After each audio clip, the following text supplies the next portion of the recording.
আসসালামু আলাইকুম সবাইকে আলবের পাঠশালায় স্বাগতম। আজকে আমরা সূচকীয় লগারিদমীয় ফাংশনের 15তম ক্লাসে হাজির হয়েছি। তো আজকে প্রথম যে প্রশ্ন সেটা হচ্ছে log 5 base 5 to the power 5 is equal to 1। এটা আমাকে প্রমাণ করতে হবে, ইজ ইকুয়াল টু 5 এটা আমাকে দেখাতে হবে। ঠিক আছে, তো এখন এটা দেখানোর ক্ষেত্রে আমরা প্রথমে যেটা করব সেটা হচ্ছে log 5 বেস 5 টু দি পাওয়ার 5। আমরা জানি যে বেসের উপর যে থাকে উপরওয়ালার উপর যদি কোনো সূচক থাকে সেই সূচকটাকে আমরা সামনে পাঠিয়ে দিতে পারি, এখানে সামনে নিয়ে আসতে পারি। তো সামনে নিয়ে আসার পরে আমরা দেখতে পাচ্ছি log 5 বেস 5, তার মানে এটা দিয়ে বোঝাচ্ছে বেসের পাওয়ার কত হলে 5 আসবে, বেসের পাওয়ার কত হলে 5 আসবে। অর্থাৎ এই যে নিচে যে আছে, নিচে মানুষের পাওয়ার কত হলে সে উপরওয়ালা হতে পারবে। তাইলে পাওয়ার যদি 1 হয় অর্থাৎ 5 টু দি পাওয়ার 1 হচ্ছে 5।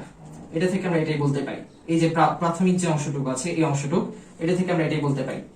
তো এটা থেকে এই যে log x base x is equal to 1, এটাকে আমরা এইভাবে লিখি x to the power 1 is equal to x। অর্থাৎ x এর পাওয়ার 1 হলে এই উপরওয়ালা x আসে, নিচের x এর পাওয়ার যদি 1 হয় তাহলে এই উপরের পাওয়ার উপরে x আসে, x এর পাওয়ার যদি 1 হয় তাহলে x আসে। এভাবে 5 এর পাওয়ার যদি 1 হয় তাহলে এই 5 আসে। তাহলে এটার উত্তরটা আমরা কি বলতে পারি, এই log 5 বেস 5 এর উত্তর, তাহলে এইটার উত্তরটা হবে মানে এটার সমাধানটা হবে হলো 1 log 5 বেস 5। তেমনি log x বেস s হলো 1, log 3 বেস 3 হলো 1। অর্থাৎ আমরা বলতে পারি x এর উপরওয়ালা যদি সমান হয় সব সময় আসবে 1। তো এটা 5 টাইমস 1 এটা হচ্ছে 5। তাহলে আমরা এইভাবে করে প্রমাণ করে ফেলতে পারি যেটা হচ্ছে 5। তাহলে সাইড নোটে এই দুইটা জিনিস দিতে হবে, যে একটা হচ্ছে এই উপরওয়ালার উপর যদি কোনো সূচক থাকে সেটা প্রথমে চলে আসবে, ওইভাবে দেখাতে হবে। তারপরে আরেকটা সাইড নোট দিতে হবে যে x log বেস x, তারপর এর উপরে যদি x থাকে অর্থাৎ বেসও যদি x থাকে আর উপরওয়ালাও যদি x হয় তাহলে 1 আসে। এটা এই দুইটা জিনিস সাইড নোটে উল্লেখ করে দিতে হবে। তাহলে আমাদের ক নাম্বারটা শেষ। এরপরে খর জন্য আমরা প্রথমে উদ্দীপকটা একবার দেখে আসি। দুইটি ভিন্ন তেজস্ক্রিয় মৌলের একটা নির্দিষ্ট পরিমাণ বিভিন্ন পরিবেশে ক্ষয় হতে সময় লাগে যথাক্রমে x ও y মিনিট। অর্থাৎ একটি নির্দিষ্ট পরিমাণে, অর্থাৎ দুইটা তেজস্ক্রিয় মৌল আমরা নিয়েছি, এই দুইটা মৌলের একটা লিমিটেড পরিমাণ, একটা নির্দিষ্ট পরিমাণ, ঠিক আছে, যেমন এই দুইটা মৌল আছে, এই দুইটা মৌল আছে, এটার অর্ধেক এটার অর্ধেক, সাপোজ নির্দিষ্ট পরিমাণটা হচ্ছে অর্ধেক। তো এখন এই নির্দিষ্ট পরিমাণ অর্থাৎ একই পরিমাণ ক্ষয় হতে সময় লাগছে x আর y মিনিট। দুইটা আলাদা আলাদা মৌল, একই পরিমাণ ক্ষয় হবে, নির্দিষ্ট পরিমাণ ক্ষয় হবে x আর y মিনিটে। মৌল দুইটার পরিমাণ যদি cx হয় আর cy হয়, এদেরকে x is equal to log 2 base cx এবং y is equal to log 3 base cy হিসেবে এটা দ্বারা সম্পর্কিত করা যায়। একটা তেজস্ক্রিয় বিদ্যুৎ উৎপাদন কেন্দ্রে মৌল দুটোকে একসাথে উত্তেজিত করা হচ্ছে। এই দুইটা মৌলকে একসাথে উত্তেজিত করা হলে উৎপন্ন শক্তির পরিমাণ যে সম্পর্কটা মেনে চলে সেটা হচ্ছে মোট শক্তির f of xy is equal to 5 times 2x 2 to the power x plus 3 times y plus 1 3 to the power y plus 1। আচ্ছা, তাহলে এটা হচ্ছে মোট শক্তির সম্পর্ক। তাহলে আমার এখানে যেটা বলেছে মৌল দুইটা cx is equal to 1, অর্থাৎ এই যে পরিমাণ যেটা মৌল দুইটার পরিমাণ cx যদি 4 একক হয় আর cy যদি 9 একক হয়, এই পরিমাণ ব্যবহার করা হলে উৎপন্ন মোট শক্তি কত, এই যে এইটা কত, ঠিক আছে, মোট শক্তি হচ্ছে এটার মান কত। তাইলে এখান থেকে আমরা যেটা করব সেটা হচ্ছে প্রথমে এই cx এর জায়গায় 4, এখানে cx হচ্ছে 4, এদেরকে x is equal to log 2 cx R y is equal to log 3 cy। তো এখন cx আর cy ব্যবহার করে আমাকে x আর y এর পরিমাণ বের করতে হবে, তারপরে x আর y এর মান বসিয়ে আমরা মোট শক্তি বের করতে পারবো। তাইলে প্রথমে আমরা x এরটা দেখি। x হচ্ছে log 2 বেস cx। এখন আমরা জানি cx মানে হচ্ছে 4, তাহলে cx এর জায়গায় লিখবো 4। আর আমরা জানি log 2 বেস 4 মানে হচ্ছে 2 এর পাওয়ার কত হলে এটা 4 হবে, 2 এর পাওয়ার যদি 2 হয় তাহলে এটা 4 হবে। তাহলে আমরা বুঝতে পারছি যে x এর মান হচ্ছে 2।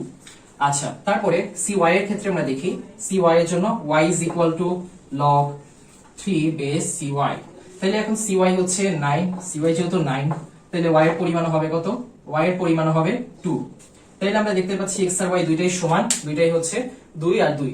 আচ্ছা, তাহলে এখন আমরা যেটা করতে হবে মোট শক্তির পরিমাণ কত, এটা হচ্ছে f x, y is equal to 5 times 2 to the power x plus 3 times y plus 1। আচ্ছা, তো 5 to the 2 to the power x এটা মানে হচ্ছে x এর মান হচ্ছে 2, তাহলে এটার জায়গায় বসাবো 2।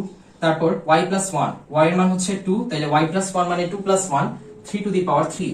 তাহলে এখান থেকে আসে 5 times 2 স্কয়ার হচ্ছে 5 গুণ 4 20, 3 কিউব হচ্ছে 27 আর 20 যোগ 27 20 প্লাস 27 হচ্ছে 47। তাহলে আমার যে মোট শক্তি সেটা হচ্ছে 47 একক বা 47। তাহলে উৎপন্ন মোট শক্তি হচ্ছে 47। তাহলে এটা গেল আমার খ।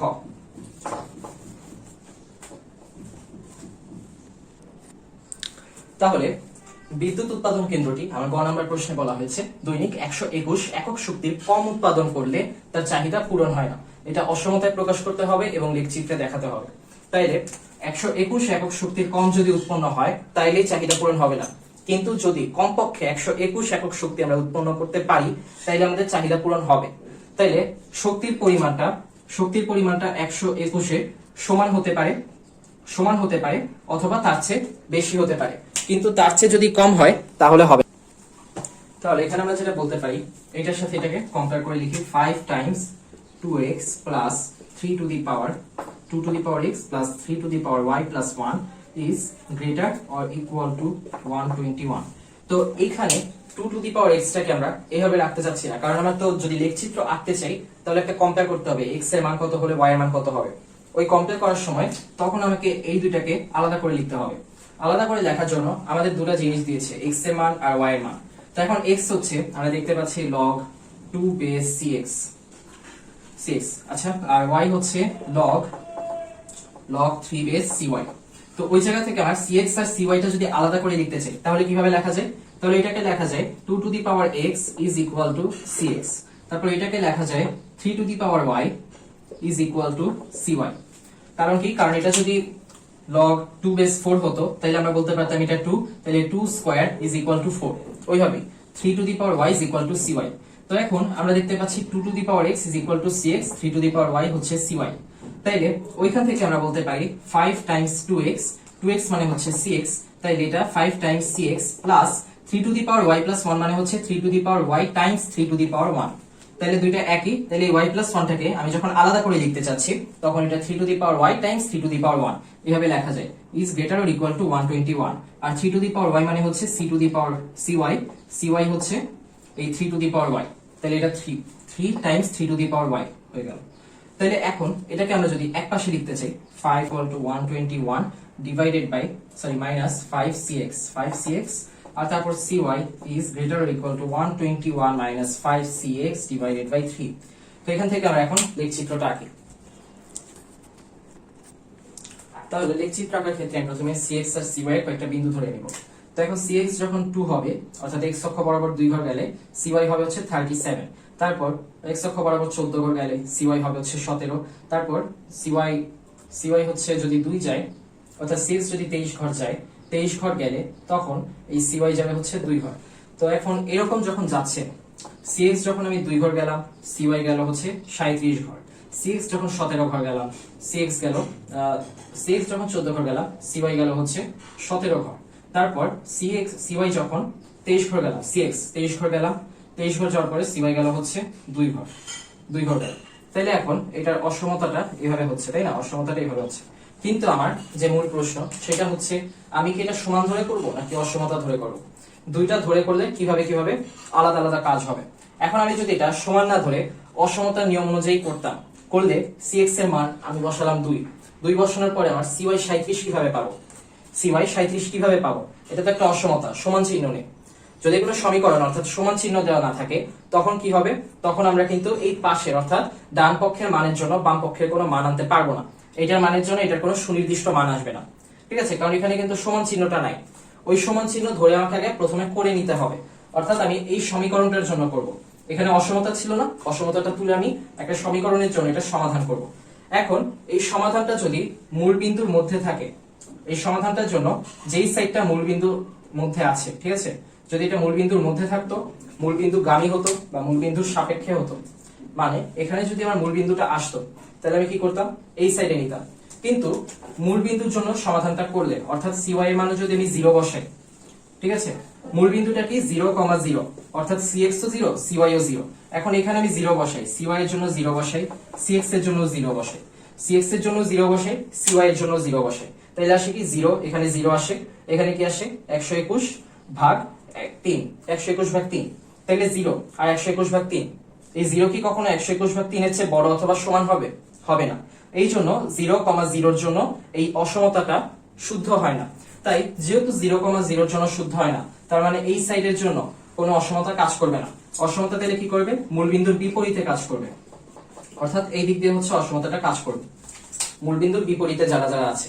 তো এখানে ছিল হচ্ছে 2,37 2,37, তারপর এখানে ছিল সাপোজ এরকম জায়গায় 14,17, 14,17 ছিল, এরপর এরকম জায়গায় হচ্ছে 23,2 ছিল। তো এগুলোর জন্য আমি প্রথমে কি করলাম, সমীকরণ নিয়ে আসলাম, সমীকরণ এনে এই সমাধানটা করলাম। এরপর অসমতার জন্য কি করছি, অসমতার জন্য মূল বিন্দুটা বসাচ্ছি। CY এর মান প্রথমে 0 দিলাম, তারপর CX এর মানও 0 দিলাম। দুইটা মান দিয়ে আমি অসমতার সমাধান করতে পারি। ঠিক আছে, অসমতার সমাধান করলে দেখা যায় যে এটা কিন্তু মিলে না। যদি এখানে 0 বসাই এটার মান 0 আসে, কিন্তু এটার মান আসে 121 ডিভাইডেড বাই 3, যেটা অবশ্যই 0-র চেয়ে বড় হবে। তো এটা যেহেতু 0-র চেয়ে বড় হচ্ছে, এটার চেয়ে বড় হচ্ছে, তাহলে কি হচ্ছে, এটা কাজ করতেছে না, অসমতাটা দিলে ঠিক নেই, তাইলে আমার মূল বিন্দুর জন্য কিন্তু এটা ঠিক হচ্ছে না। এই জন্য আমি বলবো যে এই সাইডে যেহেতু মূল বিন্দু আর এই সাইডের জন্য যেহেতু ঠিক নেই, এই যে এইদিকে মূল বিন্দু, এইদিকের জন্য ঠিক নেই, তাই আমি কি করব, মূল বিন্দুর বিপরীতে সব কালো করে দিব, কারণ মূল বিন্দুর বিপরীত গুলোর জন্য এটা প্রযোজ্য। কিন্তু এখানে আবার আরেকটা ধরা আছে, আরেকটা ধরা কি, এই যে আমি যেটা ধরেছিলাম এটা হচ্ছে CY আর এটা হচ্ছে CX। CY আর CX আমার কি ছিল, CY এবং CX কি ছিল, উদ্দীপক থেকে আমি যেটা পেয়েছি মৌলের পরিমাণ। তো এখন এটা যদি মৌলের পরিমাণ হয়, মৌলের পরিমাণ কি কখনো ঋণাত্মক হতে পারে? আমি কি বলতে পারবো আমাকে -5 কেজি চাল দেন? এটা কিন্তু কখনো বলা যাবে না। এই জন্য মৌলের পরিমাণ যেহেতু ঋণাত্মক হয় না, তাহলে এই সাইডে কি, এই সাইডে x হচ্ছে ঋণাত্মক, CX যেটা এটা ঋণাত্মক, তাহলে এই সাইডে কেউ আসবে না। আবার নিচের দিকে কি, নিচের দিকে এইখানে এবং এইখানে, এখানে হচ্ছে CY গুলো ঋণাত্মক, -CY, আর এখানে CY ও ঋণাত্মক, আবার CX ও ঋণাত্মক, তাই না? কারণ এখানে x আর y কিন্তু আমি CY আর CX দিয়ে করছি। এই জন্য আমি নিচে গেলেও কিন্তু ঋণাত্মক মান পাবো মৌলের জন্য। এই যে এখানে গেলে মৌলের ঋণাত্মক মান আসবে, আবার এই পাশে গেলেও মৌলের ঋণাত্মক মান আসবে। তো এই অসমতার সমাধানটা যখন আমি করতে যাচ্ছি, তখন আমার এমন ভাবে করতে হবে যাতে মৌলের কোনো ঋণাত্মক মান না আসে। তো এইটার এই গ নাম্বারটার এই একটা পার্টের জন্য কিন্তু একটু ঝামেলাপূর্ণ মনে হয়েছিল, তাই আমি এটা করলাম। তো অসমতা এখন আমাদের পরীক্ষায় নেই, কিন্তু যেহেতু লগারিদমের অধ্যায়ের মধ্যে এটার একটা সম্পর্ক আছে, তাই এই পার্টটুকু, এই বেসিকটুকু ক্লিয়ার রাখাই ভালো। তাহলে প্রথমে কি করলাম, প্রথমে আমরা এই যে এটার জন্য এই 2x এর জন্য আমরা x এর মানটা বের করে নিলাম, x এর মান 2x এর মানটা, তারপর পেলাম হচ্ছে CX। x এর মান দেওয়া ছিল, ওইখান থেকে আমরা লগারিদমের এক্সপোনেনশিয়াল ফর্ম দিয়ে 2x এর মান পেলাম হচ্ছে CX। তারপরে y এর মান দেওয়া ছিল এখানে লগারিদমিক ফর্মে, এক্সপোনেনশিয়াল ফর্মে নিয়ে 3 টু দি পাওয়ার y এর জন্য CY এর মানটা পেয়ে গেলাম। তারপর মান দুটো আমি বসালাম, বসানোর পরে অসমতায় প্রকাশ করলাম। অসমতায় প্রকাশ করার পরে আমি শুধু আমার যে অধীন চলক সেটাকে একপাশে রেখে স্বাধীন চলকটাকে আরেক পাশে নিয়ে গেলাম। এরপরে এই অধীন চলকটা, এটা তো অসমতা হিসেবে আছে, লেখচিত্রে কিন্তু আমরা ডাইরেক্ট অসমতা দিয়ে করতে পারবো না। এই জন্য আমার যেটা করতে হবে, প্রথমে আমার কি করতে হবে, একটা সমীকরণ বানাতে হবে। এই অসমতাটাকে সমীকরণ হিসেবে কল্পনা করছি। সমীকরণ হিসেবে কল্পনা করার পরে বিভিন্ন মান বসিয়ে আমি CX এর বিভিন্ন মানের জন্য CY এর বিভিন্ন মান পাচ্ছি। ওই মানগুলো প্রথমে গ্রাফ পেপারে বসিয়ে একটা সমীকরণ বানিয়ে ফেলবো। এই যে সরল রেখাটা দিয়ে কি বোঝাচ্ছে, সমীকরণ বোঝাচ্ছে। তো এই সমীকরণ বানানোর পরে আমাকে দেখতে হবে অসমতার দিক কই, ওই জায়গাটুকু আমার কালো করে দিতে হবে, কালো দাগ টেনে দিতে হবে। তো আমি প্রথমে এটা বোঝার জন্য মূল বিন্দু ব্যবহার করব। 0,0 আমার মূল বিন্দু। তো এখন এখানে y হচ্ছে 0, y হচ্ছে 0, CY আমি 0 বসাবো, x হচ্ছে 0, CX এ 0 বসাবো।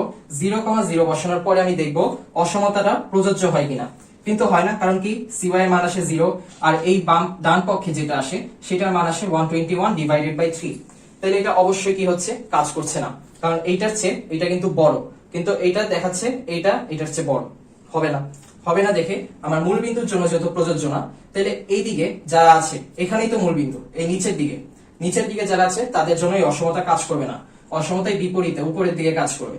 এই জন্য আমি এদিকে দাগ টেনে দিব, কিন্তু এখানে একটা ধরা আছে, নিচে দাগ টানলে বুঝাচ্ছে মৌলের পরিমাণ ঋণাত্মক, কিন্তু মৌলের পরিমাণ ঋণাত্মক হয় না, তাই নিচে দাগ টানা যাবে না। আবার এই পাশে দাগ টানলেও মৌলের পরিমাণ ঋণাত্মক আসে, তাই পাশেও দাগ টানা যাবে না।